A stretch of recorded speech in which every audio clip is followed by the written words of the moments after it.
Bismillahirrahmanirrahim. The poem The Inchcape Rock, written by Robert Southey.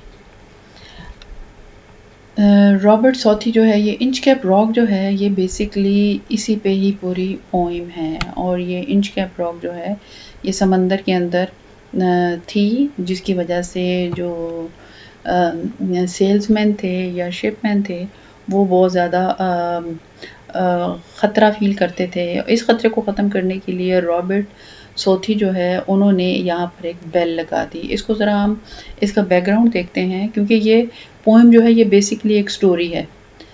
तो जब आपको, क्योंकि स्टोरी आपको तब समझ आएगी, मैं थोड़ा सा इस स्टोरी को एलेबोरेट कर देती हूँ, इसका बैकग्राउंड बयान कर देती हूँ, तो फिर आपके लिए इसको समझना आसान हो जाएगा। And then we will move towards the paraphrasing stanza by stanza.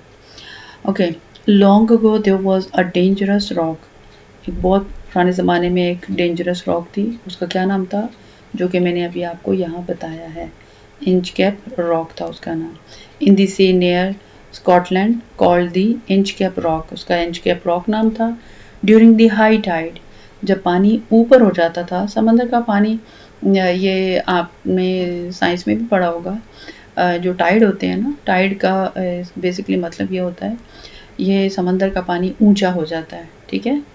तो फिर ज़ाहिर है, जब ये, इसको मैं आगे पढ़ती हूँ तो फिर मैं आपको एक्सप्लेन करती हूँ।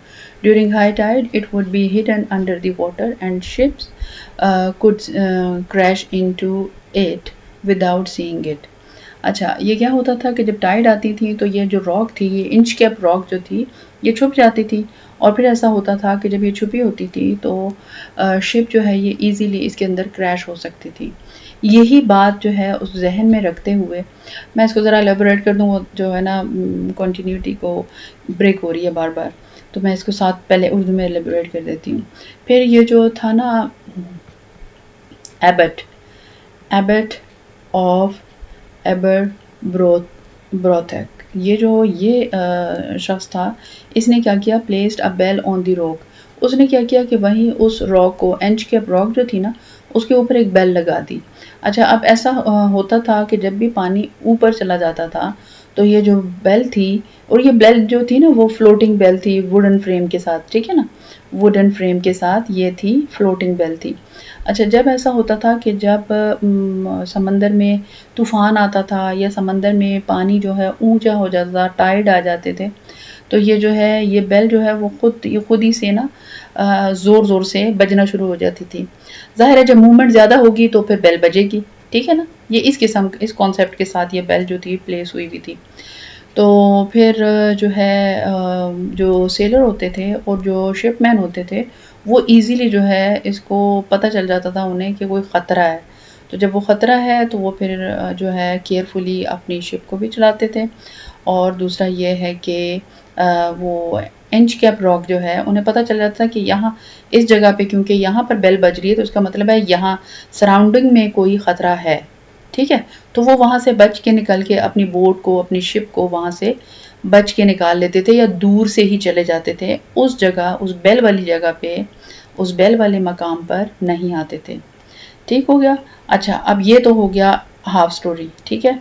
अब इसके बाद क्या हुआ, but one day a wicked pirate, एक दिन क्या हुआ कि एक जो था ना, एक विकेट कहते हैं बुरा, और पायरेट जो कहते हैं, वो समंदरों में जो चोरी करते हैं, वो ये ऐसे होते हैं कि ये शिप में होते हैं, पायरेट जो होते हैं, ठीक है। पायरेट कहते हैं समंदरों में चोरी करने वाले लोगों को, यानी वो होते, तो इसको शिपमैन भी कहते हैं। उर्दू में छोटे जो दरियाओं पे होते हैं, हम उनको मल्लाह कहते हैं।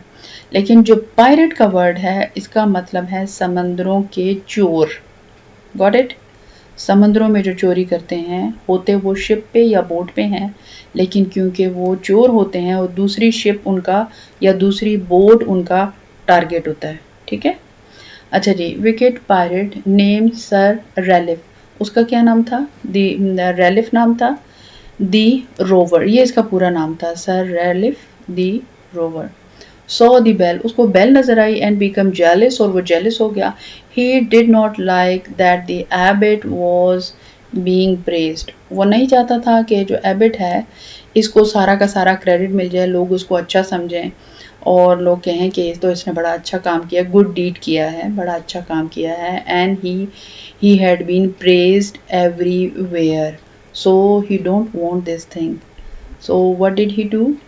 आउट ऑफ ईवल जेलस, ये जो उसको शैतानी किस्म का, सॉरी जॉय, ईवल जॉय, ये जो उसको शैतानी किस्म की एक शरारत सूझी, सर रैलिफ ने क्या किया? Sail to the Inchcape rock, he went over there in his boat, in his ship, and cut off the bell, and उसने अपनी उस बेल को काट दिया, काट के, ठीक है, उसने उस बेल को वहां से उखाड़ लिया।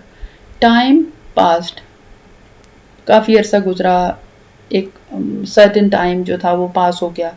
एंड वन डे, एक दिन ऐसा हुआ कि सर रेलिफ जो है on ship got lost in a thick fog, समंदर में फॉग थी, समंदर में धुंध थी, और जो सर रेलिफ था, जो कौन था? जो पायरेट था, जो पायरेट था, जो विकेट था, गॉट इट, जो बुरा शख्स था और जो चोर था, उसने वो क्या था? वो सर रेलिफ था, और उसने क्या किया? अपनी ही शिप में वो गुम हो गया धुंध में। फिर he could not see anything, वो कुछ नहीं देख सकता था। Suddenly his ship crashed into the Inchcape rock, और फिर क्या हुआ कि अचानक से उसकी शिप जो है वो इंचकैप रॉक पे टकरा गई। इंचकैप रॉक पे जब टकरा गई तो इसका मतलब है वो कोलैप्स हो गई, वो क्रैश हो गई, वो कंप्लीटली तबाह हो गई, ठीक है। तो यहाँ पर उसका अंजाम क्या हुआ? बिकॉज द बेल, जो बेल थी वो नहीं बज रही थी, नो लॉन्गर देयर, बेल तो वहां थी ही नहीं। दे हैड नो वार्निंग, उनको कोई वार्निंग का साइन मिला ही नहीं, उनके पास कोई वार्निंग थी ही नहीं। The ship sank and Sir Ralph realized his own mistake or his own evil deed had caused his death, और उसने उनको उसके आखिरी टाइम पे, जब वो मरने से पहले उसको ये अपनी गलती का की रियलाइजेशन हो गई, और उसको ये पता चल गया कि ये तो मेरी अपनी ही गलती थी, जिसकी वजह से ये जो है वो हो गया है, डिस्ट्रॉय हो गई है शिप, ठीक है। अच्छा जी, इन लफ्ज़ों को मैंने हाईलाइट क्योंकि ये मैंने आगे जाके वेबसाइट पे आप लोगों के लिए ही, ताकि आप लोग इसका प्रिंट ले सकें, इसको मैंने अपलोड करना है, तो इसलिए साथ ही मैं इसको बोल्ड कर रही हूँ जो इम्पोर्टेंट है। देखिए एंच के प्रॉक तो पे तो पोइम है ना, वो पूरी पोइम बेस्ड कर रही है, ठीक है। अच्छा जी, स्टेंजा 1, तो स्टेंजा 1 में ये हमें बताते हैं कि नो स्टेयर, स्टेयर कहते हैं किसी चीज़ का घूमना, कप के अंदर चमचे का घूमना, ठीक है। तो stir, no stir in the air, no stir in the sea, ना ही हवा में कोई जुम्बिश है, ना ही समंदर में कोई जुम्बिश है या हरकत है, ठीक है। अच्छा जी, द शिप वो still as she could be, और इसी तरीके से शिप भी वैसे ही खड़ी रहेगी या वैसे ही मोशनलेस रहेगी, क्योंकि हरकत जो नहीं है, ठीक है। अच्छा जी, her sails from heaven received no motion, ये जो शिप है इसके पास ऐसी ही कोई ऐसी वो नहीं है कि जिसके ऊपर ये मूवमेंट करे। Her sail from heaven receive no motion, में बिल्कुल मोशनलेस है। हर किश्ती जो है अपनी जगह पे खड़ी हुई है। हर ये यहाँ हर का जो जिक्र है ना, ये इसका मतलब होता है शिप। यहाँ मैं आपको थोड़ा सा बता दूँ बैकग्राउंड इसका। जो वेस्ट वर्ल्ड है वो मोस्टली अपने व्हीकल्स के लिए, जैसे कार हो गया तो वो उसके लिए शी का लफ्ज़ इस्तेमाल करते हैं, शिप के लिए शी का लफ्ज़ इस्तेमाल करते हैं। तो यहाँ पर ये जो शी का लफ्ज़ है ना, हर सेल्स, ठीक है ना, तो यहाँ हर ये लफ्ज़ जो है ये शिप के लिए इस्तेमाल हुए हैं। Got it? अच्छा जी, her sails from heaven receive no motion, यानी ये यहाँ सारा ये मोशन की बात को बार बार कर रहे हैं कि मोशनलेस है। हर कील was steady in the ocean, और इसकी जो हर चीज़ है कंप्लीटली वो क्या है, मोशनलेस है। तो आगे चलते हैं इसकी। The air and the sea were completely calm, air और जो सी है वो कम्प्लीटली काम है, खामोश है, पुरसकून है। And the ship remain motionless, और शिप भी मोशनलेस है। There was no wind to fill the sail, ऐसे कोई भी वो नहीं है जो बोट को हरकत दे, हवा नहीं है, ठीक है।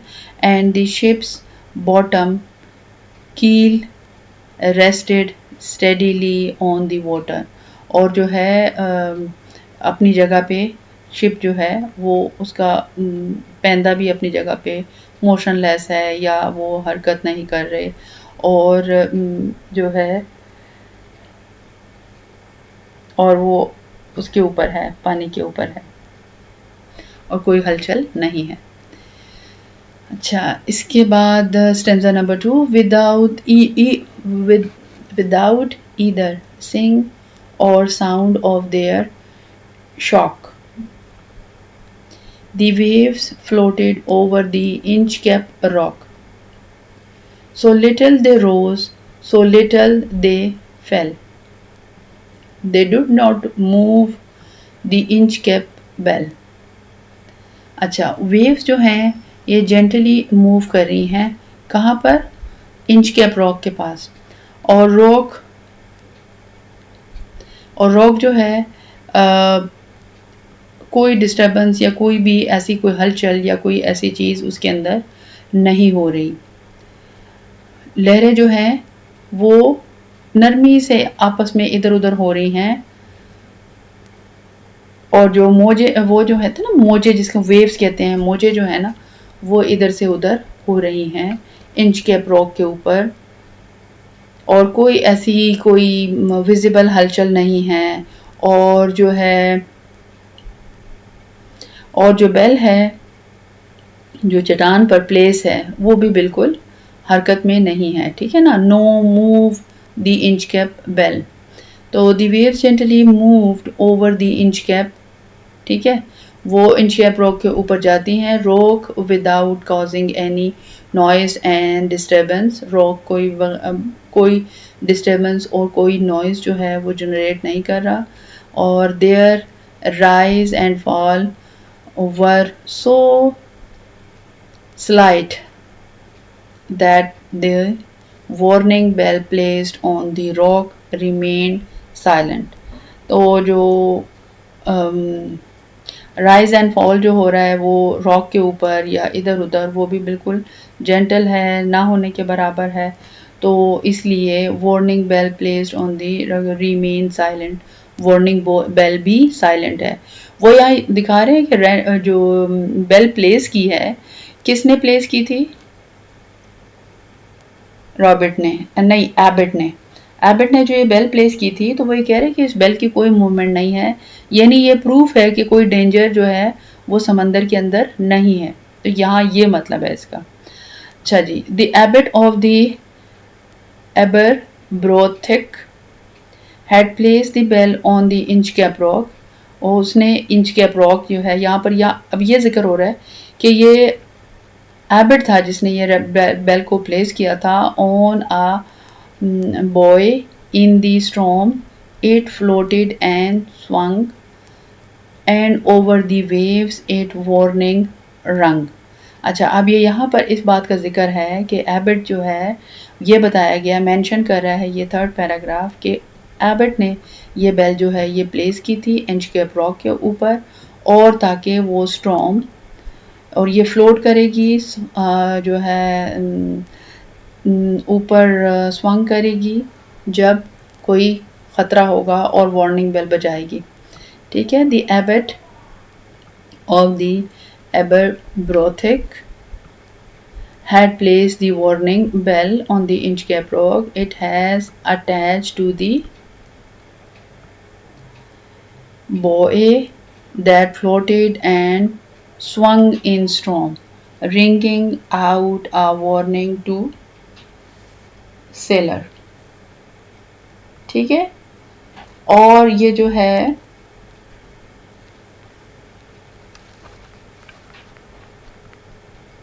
ये यहाँ पर सब लोगों को बताएगी कि खतरा है या नहीं है. When the rock was hid by the surge swell, the mariner heard the warning bell, and then they knew the furious rock and blessed the abbot of Aberbrothick. When the waves rose and hid the dangerous rock, when the rock was hid, ठीक है ना, surge कहते हैं पानी के उतार चढ़ाव को. जब पानी ऊपर जा रहा है और नीचे आ रहा है तो रॉक जो है ऑटोमेटिकली इनविजिबल हो गई है या क्लियरली विजिबल नहीं है.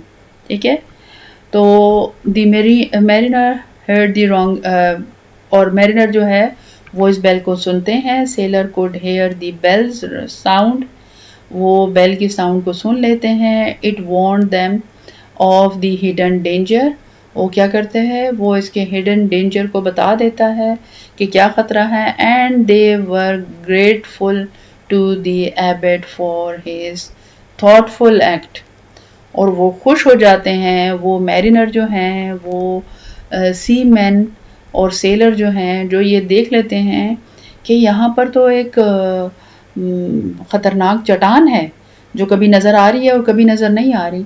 और फिर वो ये देखते हैं कि घंटी बज रही है जो हमें अलार्म कर रही है. तो ये तो बड़ा ज़बरदस्त काम किया है. ये बड़े ग्रेटफुल हो जाते हैं उस बंदे के जिसने ये काम किया हुआ है. और वो कौन है, वो है एबट. ठीक है, और उसके थॉटफुल यानी बहुत उसने ये गौर फिक्र के साथ जो इसने ये काम किया है वो बड़ा अच्छा है. अच्छा जी, the sun is heaven was shining gay.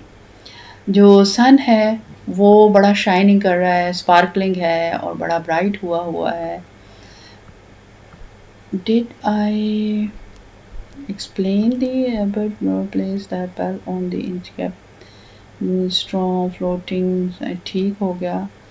And I did that, all of them. Okay, I just wanted to check them. ठीक हो गया. So now we are on stanza number 5. Okay, ये बड़ा रिस्पॉन्सिबिलिटी का काम है ना, इस वजह से मैं देख रही थी क्योंकि फिर बच्चों को वो चीज़ आजकल वैसे भी यूट्यूब पे ज़्यादा बच्चे होते हैं, तो इस वजह से मैंने कहा कि अगर ये मिस हो गया तो I should explain the missing part. अच्छा जी, stanza number 5. The sun is heaven, ये हो गया ना. Shine gay, all things were joyful on that day. The seabird screamed as they wheeled around. ठीक है, wheeled around. और फिर क्या होता है, and there was joyance in their sound. अच्छा जी, यहाँ पर अब वो बता रहे हैं, पोइट कह रहा है कि सन जो था वो बहुत ब्राइट था और बहुत ही यानी, और यहाँ ये जो लफ्ज़ है ये ब्राइट और कलरफुल के लिए इस्तेमाल हुआ है. ठीक है ना. अच्छा जी, तो दी सन shine brightly in the sky making the day cheerful, और joyful है, cheerful है. Then the seabird flew in the circles screaming joyfully, और वो भी आवाज़ें निकाल रहे हैं, chirping कर रहे हैं. इसके किस में, यहाँ पर आप chirping भी लिख सकते हैं, screaming भी लिख सकते हैं. joyful adding to lively atmosphere, और ये इस माहौल को मज़ीद जॉयनस ये बना रहे हैं और खूबसूरत बना रहे हैं. The buoy of the Inchcape Bell वो सीन, जो बेल है वो भी नज़र आ रही है। The darker speck on the ocean green, और अब डार्कर स्पेक, एक जो काला सा निशान जो है वो अपीयर हो रहा है ओशन में। उनको ऐसा कुछ लग रहा है कि कुछ ना कुछ गड़बड़ होने वाली है। ओशन ग्रीन में कुछ काला काला नज़र आ रहा है। ये जो है ज़रा, ओशन तो वैसे ही ग्रीन ही होता है, लेकिन ये स्पेक का मतलब ये है डार्कर स्पेक, यानी उसके सराउंडिंग में ओशन ग्रीन में कुछ काला काला नज़र आ रहा है। तो वो ग्रीन कैसे काला हुआ या उसके सराउंडिंग कैसे काली हुई? आसमान पे काले बादल नमूदार हो गए हैं, इसका मतलब यहाँ पर ये है।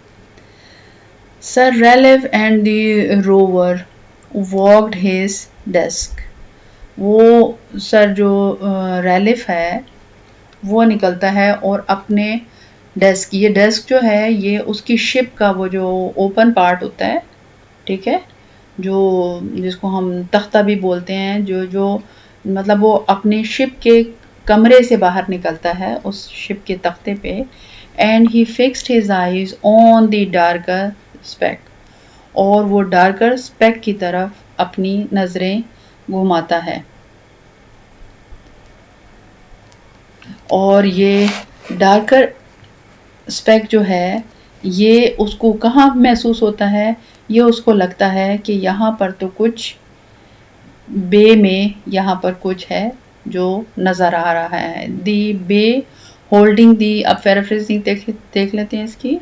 दी bay holding the Inchcape bell appeared as a small dark mark on the green sea.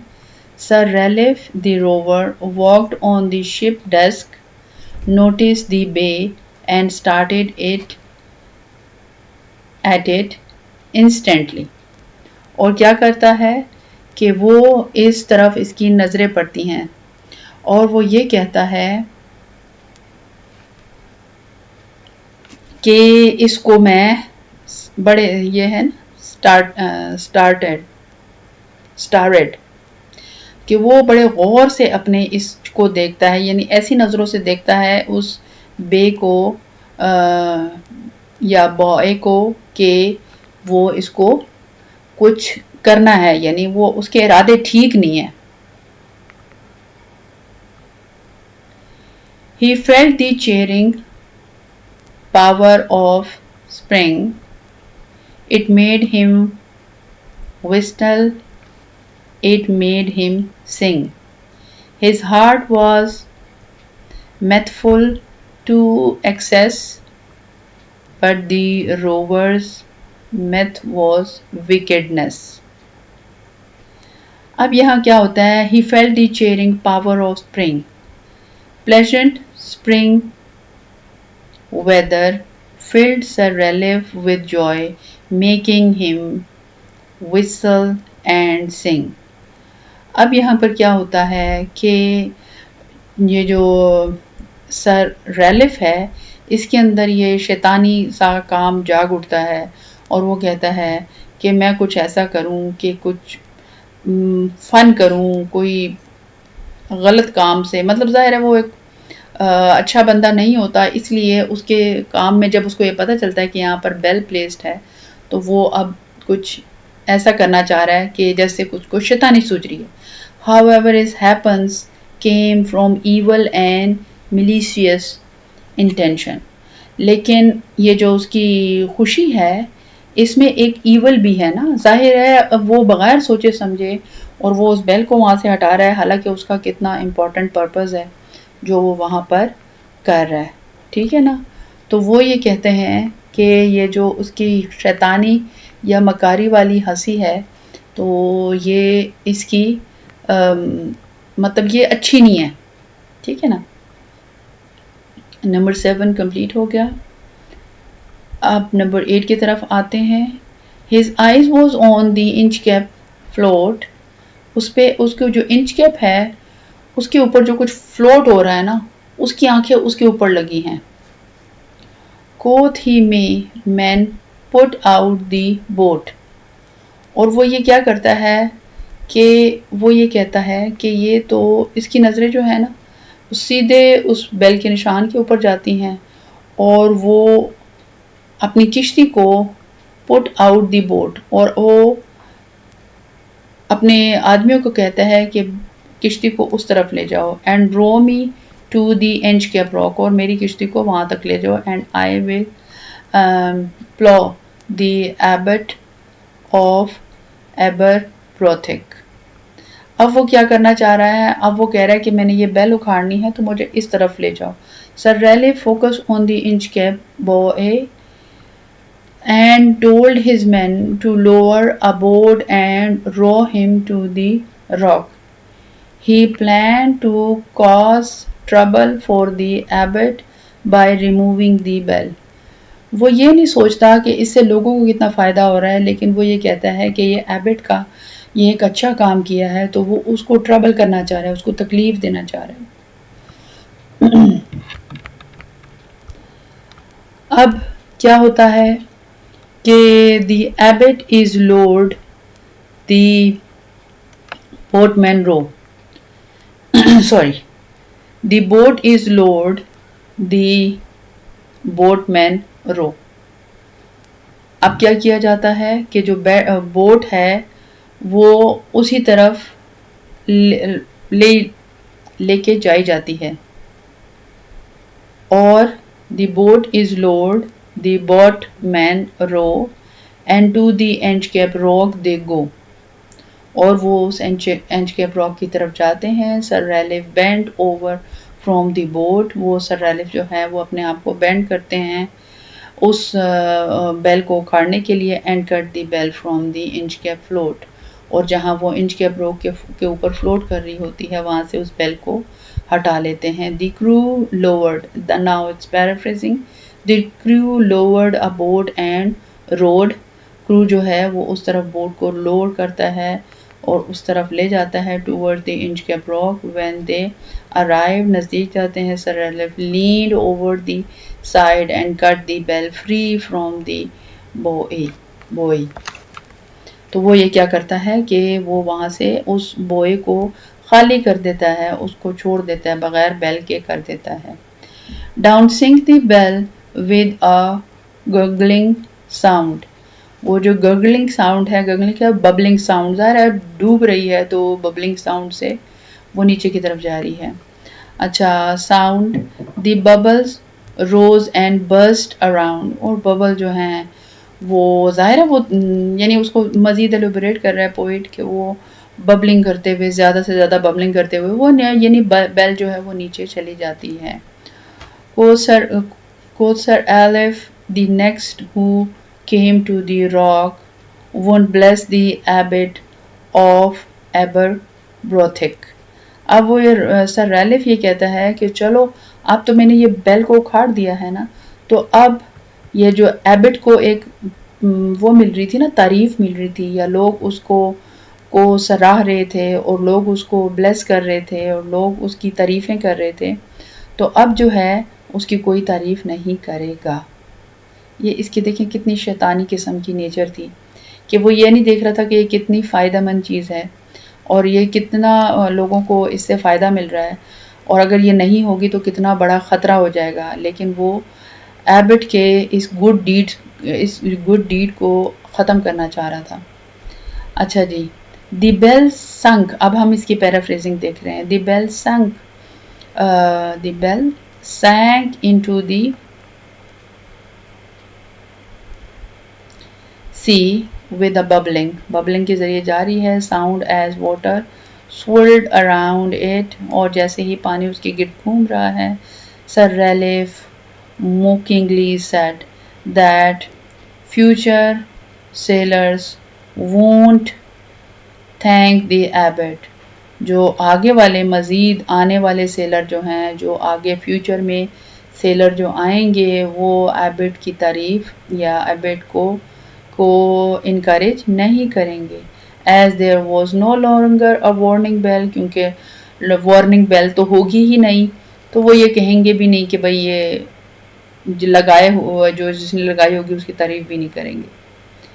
अच्छा जी, sir Ralph the rover sailed away, sir Ralph जो है द रोवर चला जाता है, he scoured the seas for many a day, और वो बहुत दिनों तक उस जगह से दूर रहता है या नहीं आता, या आप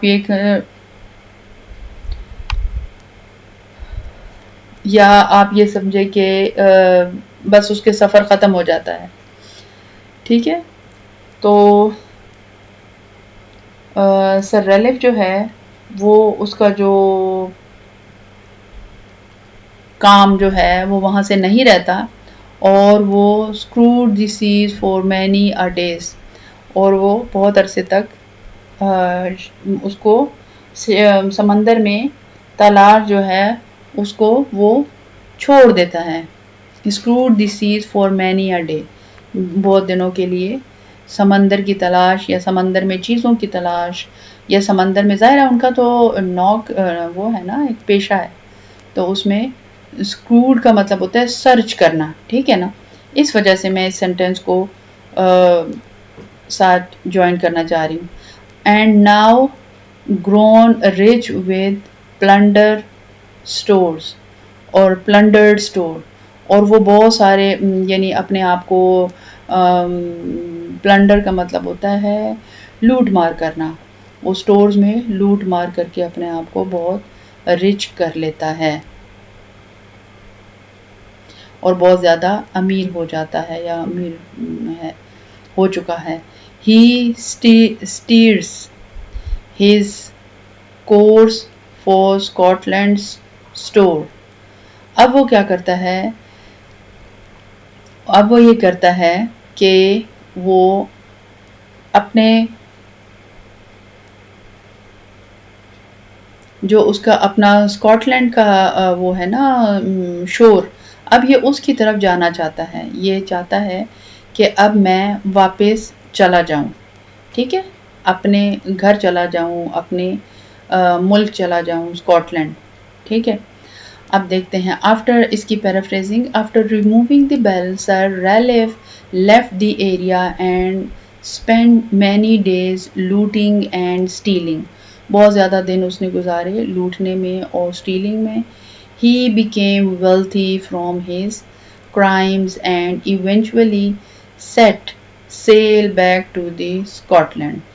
अच्छा, अब मुझे बताइए कि वो स्कॉटलैंड किस तरह जाएंगे? थ्रू सी, सी के ज़रिए जाएंगे। ठीक हो गया, अब स्टोरी में टर्निंग पॉइंट आ गया। So thick a haze o'erspread the sky.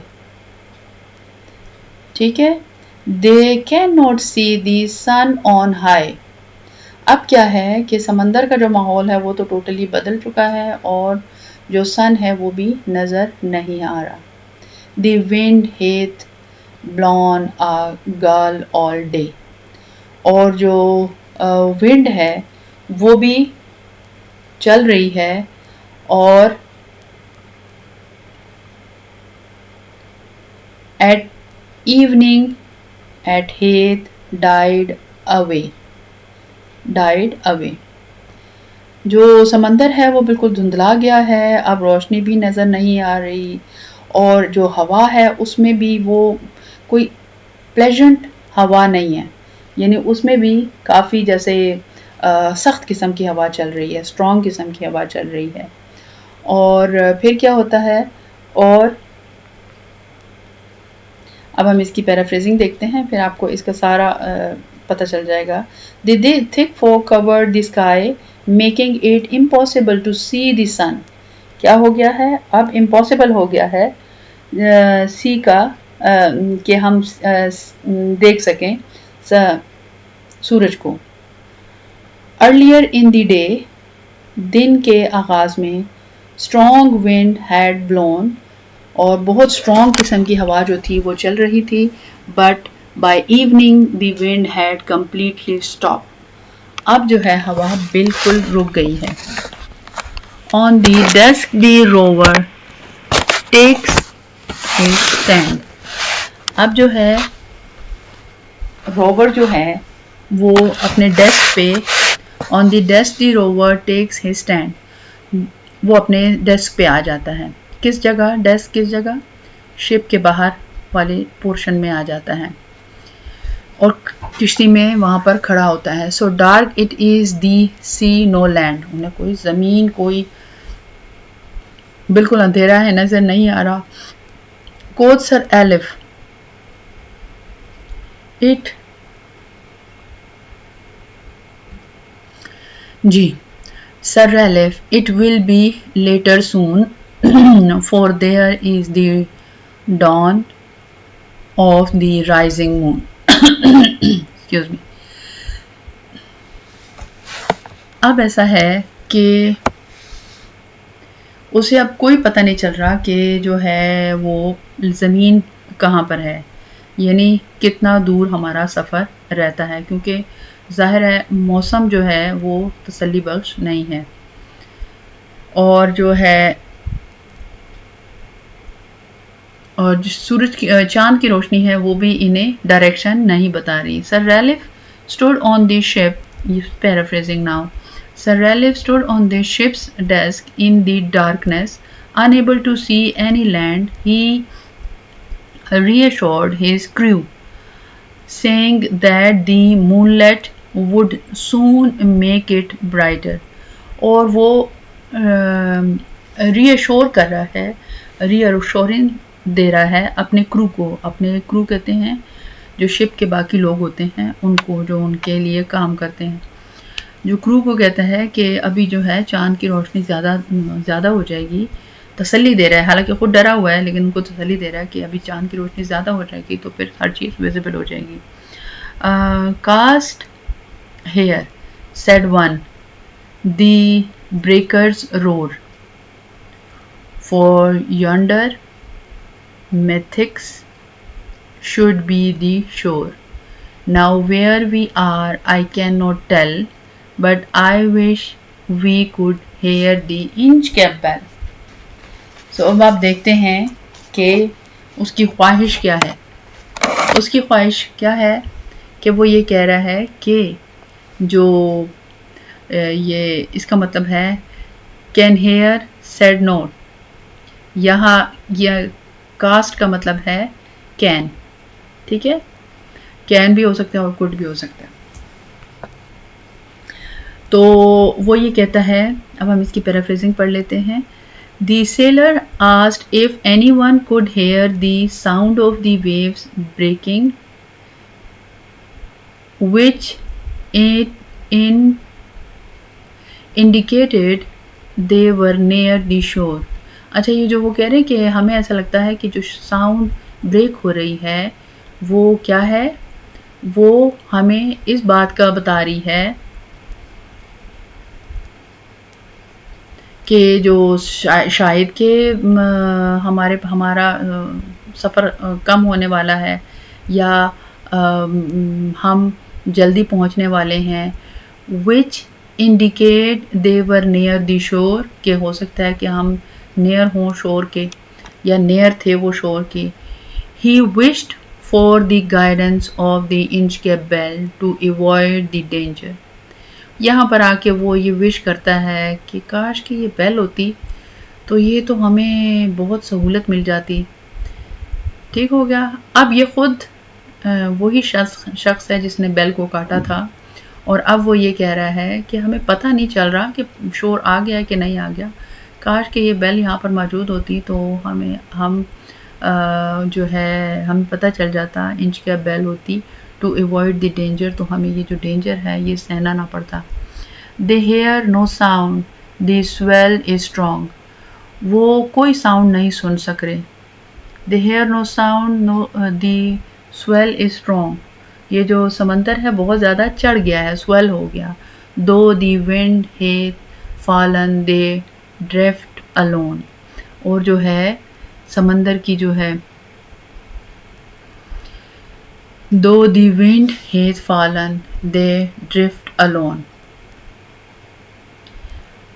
अगरचे की हवा थम गई है, विंड हेथ थम गई है, फॉलन दे ड्रिफ्ट अलोंग, लेकिन ऐसा लग रहा है कि हम फिर भी चल रहे हैं और मौजें इनको कहीं लेकर जा रही हैं। Till the vessel strikes with a shivering shock. और फिर क्या होता है कि शिवरिंग शॉक के साथ, एक तेजधार आवाज के साथ किश्ती जो है वो टूट जाती है। Oh Christ it is the Inchcape rock. और वो कहते हैं oh Christ it is the Inchcape rock. ये तो इंचकैप रॉक थी जिससे हम टकराए हैं। The sailors hear no warning sound as the waves grew stronger, even though the wind had died down. ये हवा भी नहीं चल रही लेकिन उनको किश्ती कहीं लेके जा रही है। The ship drift uncontrollably until it crashed violently into the Inchcape Rock. और शिप जो है वो ड्रिफ्ट कर रही है, चल रही है अनकंट्रोलेबली, इसको कोई कंट्रोल नहीं मिल रहा।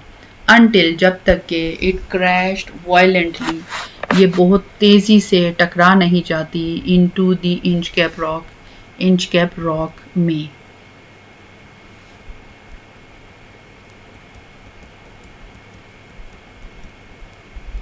फिर 16 सेंस टू लॉन्ग पोइम, 16 है और 17 पे एंड हो जाएगा इंशाल्लाह।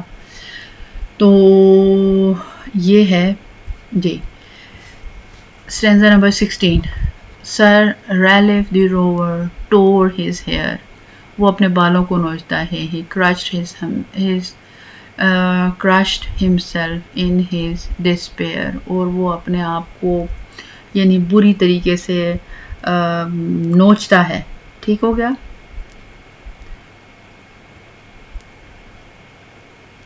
जी, और फिर क्या करता है हिमसेल्फ डिस्पेयर, और वो किससे मायूसी के साथ। The waves rush in on every side. Waves जो है हर तरीके से उनकी तरफ बढ़ती हैं। The ship is sinking beneath the tide. और जो शिप है वो सिंक हो रही है, डूब रही है बीनीथ द टाइड। ये जो टाइड है, ये जो मद्दोजज़र है। अच्छा, टाइड का जो असल उर्दू वर्ड है उसको कहते हैं मद्दोजज़र। अगर आप लोगों ने उर्दू पढ़ी होगा बहुत सारे बच्चों ने, तो मद्दोजज़र जो है पानी का चढ़ाव होता है, उसको क्या कहते हैं। ठीक है, तो जो है बुरी तरीके से वो इन टाइड में आ जाती है और इसके अंदर डूब जाती है। अब हम 17 को देख लेते हैं। But even in his dying fear, यानी इनके इस मौत के खौफ के बावजूद, one dreadful sound could the rover hear. Rover जो है एक बहुत खौफनाक सी आवाज़ सुनता है। A sound as if with the Inchcape bell the devil below his ringing his knell. के नेल भी बोल सकते हैं इसको, नेल, लेकिन इसको नेल बोलेंगे। The devil below his ringing his knell. As Sir Ralph faced death, he heard a haunting sound, a ghostly echo of the Inchcape bell. वो इंचकैप बेल की आवाज़ सुनता है और एक बड़ी ही और ये इंचकैप रॉक की आवाज़ उसको एक बड़ी ही डरावनी महसूस होती है। As though the devil himself was ringing it to toll his doom। और उसको ये महसूस हो रहा है कि ये जो है जो डेविल है, ये जो शैतान है, ये इस बेल को अब बचा रहा है और मुझे मेरे अंजाम को दिखा रहा है। और ये बेल इसको बड़ी हॉरर किस्म की लगती है इस टाइम पे। आई होप कि आपने अंडरस्टैंड की होगी। आप मुझे कमेंट्स में ज़रूर बताइएगा। समरी, सेंट्रल आइडिया और पैराफ्रेजिंग ये अभी रहती है इस पोइम की। लेंथी बहुत ज़्यादा है और मैं इसकी इंशाल्लाह ताला पैराफ्रेजिंग समरी और जो है ये सेंट्रल आइडिया, इसकी मैं नेक्स्ट जो है इसकी वीडियो यूट्यूब वीडियो में मैं इसको करूँगी upload. Thank you so much.